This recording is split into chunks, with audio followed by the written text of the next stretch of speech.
আপনারা অতি দ্রুত কালক্ষেপণ না করে গত 11/9/2025 সালে এনটিআরসির ভারপ্রাপ্ত চেয়ারম্যান নুরুল আলম সিদ্দিকী এই চিঠি ফরওয়ার্ডিং করেছিলেন শিক্ষা মন্ত্রণালয়।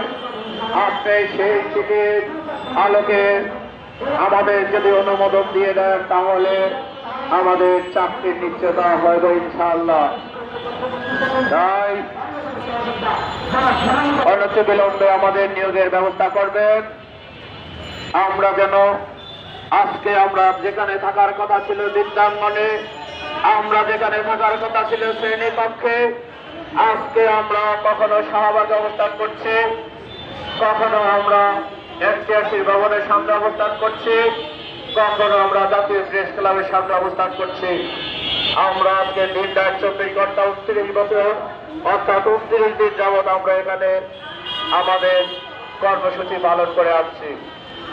তাই অনতিবিলম্বে আমাদের প্রজ্ঞাপন দিয়ে আমাদের নিয়োগের ব্যবস্থা করবেন এই প্রত্যাশা রাখি। ধন্যবাদ।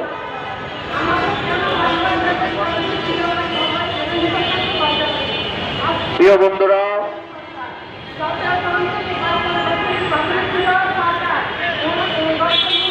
আমাদের এই 29 দিন যে কর্মসূচি পালন করে আসছি